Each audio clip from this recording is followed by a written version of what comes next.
Tiffins chapati రోటీ కాకుండా సంతృప్తిగా rice కూడా తినవచ్చు. Doctor rice, sugar free rice, doctor rice diabetic rice, sugar pens అని బియ్యం, డాక్టర్ రైస్.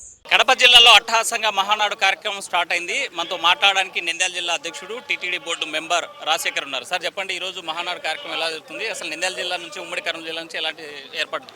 ఈ మహానాడు కార్యక్రమం అంటే తెలుగుదేశం క్యాడర్కు మొత్తం పండగ. ఇది హిందువులు, ముస్లింలు, క్రిస్టియన్స్ అందరు కలిసి చేసుకునే పండగ ఇది. మహానాడు పండగ ఇది. దీన్ని ముఖ్యంగా ఈరోజు రాష్ట్ర వ్యాప్తంగా అన్ని జిల్లాల్లో జరిగి ఈరోజు కడపలో జరుగుతుంటుంటే కడప ప్రజలు నిన్నటి నుంచి చూస్తున్నాం. ఎంతో సంతోషం వ్యక్తం చేస్తున్నారు ఇక్కడ.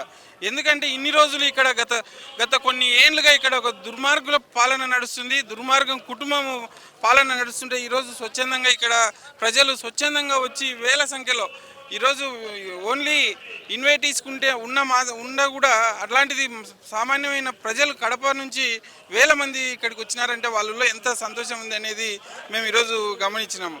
ముఖ్యంగా కడపలో జరగడానికి కారణం గతంలో చూసినాం. ఈ కడప గడ్డ అంటే ఇక్కడ మాది, ఇది సొంతము అనే వాళ్ళ కోసం వాళ్ళకి ఇది ఒక కన్నువిప్పు. ఈరోజు ఇక్కడ ఇంత భారీ ఎత్తున ఏర్పాట్లు చేసి ఇంత పెద్ద ఎత్తున వచ్చిన రాష్ట్ర వ్యాప్తంగా వచ్చిన కార్యకర్తలకు అందరికీ రిసీవ్ చేసుకున్న ఈ కడప ప్రజలకు అందరికీ మనస్ఫూర్తిగా ధన్యవాదాలు తెలియజేసుకుంటాను. ముఖ్యంగా ఈ మహానాడు కార్యక్రమానికి విచ్చేసిన కార్యకర్తలకు ఎటువంటి లోటుపాట్లు రాకుండా, లా అండ్ ఆర్డర్ ప్రాబ్లం రాకుండా పోలీస్ వ్యవస్థ అయితేనేమి, వచ్చిన కార్యకర్తలకు అకామిడేషన్ కానీ, ఇక్కడ ఫుడ్ సౌకర్యం కానీ, ప్రతి ఒక్కరికి విలేకరులకు కానీ, పోలీస్ వ్యవస్థకు కానీ, సామాన్యమైన కార్యకర్త కానించి అందరికీ ఎవరికి వాళ్ళకి సపరేట్గా చేసి పెండ్లి విందు భోజనం కంటే ఇంకా బ్రహ్మాండంగా ఇక్కడ విందు భోజనాలు కూడా ఏర్పాటు చేయడం జరిగింది కార్యకర్తలకు.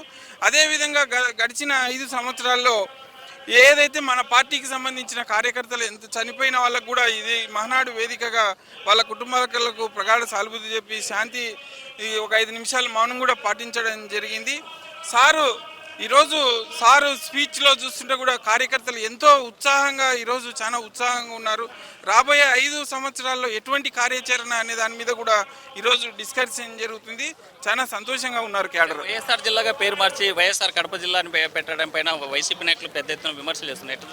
కడప జిల్లా అనేది ఏదో జగన్ రెడ్డి పుడితేనో రాజశేఖర రెడ్డి పుడితేనో పెట్టిన కడప కాదు పేరు. అది పూర్వకాలం నుంచి కడప పేరు ఉండేది. ఆ కడప పేరును తీసేయకుండా వైఎస్ఆర్ కడప జిల్లాగా నామకరణం చేయింది. గతంలో ఇది కడప పేరు కనుమరుగు అవుతుందనే ఉద్దేశంతోనే అట్లా చేయడం జరిగింది. దాని వెనుక వేరేది ఏం లేదు. మరోవైపు షర్మిల చెప్తున్నారు ఎన్టీఆర్ విజయవాడ జిల్లాగా పేరు మార్చాలి కదా, మరి ఎందుకు ఎన్టీఆర్ జిల్లాని పెట్టారని మాట్లాడుతున్నారు. ఎన్టీఆర్ జిల్లా పేరు ప్రస్తావించినది అప్పుడు గతంలో జగన్మోహన్ రెడ్డి గారు. అదే జిల్లాను అట్నే కంటిన్యూ చేస్తున్నారు. తర్వాత గతంలో అంతకంటే ముందు కూడా తెలుగుదేశం ప్రభుత్వంలో కూడా ఎన్టీఆర్ జిల్లా పేరు పెట్టాలని చెప్పి గతంలో కూడా పార్టీ నిర్ణయించింది. గతంలో కూడా మొత్తంగా చూసుకుంటే మహానాడు అట్టహాసంగా జరుగుతుంది. వచ్చేటువంటి కార్యకర్తలకు కానీ లేకపోతే డెలిగేట్స్ కానీ అన్ని రకాలైనటువంటి ఏర్పాటు చేసిన పరిస్థితి. కడప గడ్డలో జరిగేటువంటి మహానాడు మాత్రం రాబోయేటువంటి కాలంలో ధీటుగా ఈ రాష్ట్ర అభివృద్ధి తీసేందుకు నిర్ణయాలు తీసుకోనున్నారని చెప్పేటువంటి పరిస్థితి. వేడి జల్లి శ్రీహరితో హుస్సేన్, RTV కడప నుంచి. ఇండియా పాకిస్తాన్ తాజా అప్డేట్స్ కోసం డౌన్లోడ్ చేసుకోండి RTV లైవ్ యాప్.